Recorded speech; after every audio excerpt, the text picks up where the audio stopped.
কয়েকদিন ধরে আমি ভিডিওতে বলতেছি ছাগল কিনবো তার কারণে গতকালকে আমি একটা হাটে গিয়েছিলাম ঘুরতে, ছাগলের হাটে ছাগল দেখার জন্য, এবং দেখে আমার একটা ছাগল মোটামুটি পছন্দ হয়ে গিয়েছিল।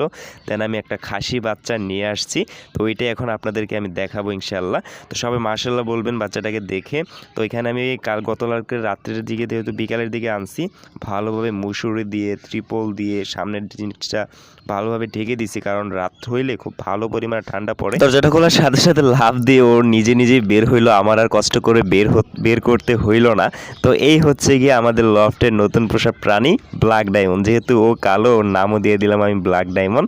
তো ইনশাল্লাহ সবাই দোয়া করবেন আমাদের এই ছাগলের বাচ্চাটার জন্য, যেন ও ভালো থাকে। ইনশাল্লাহ আমরা আরও দ্রুত কিছু ছাগলের বাচ্চা কালেক্ট করার চেষ্টা করব।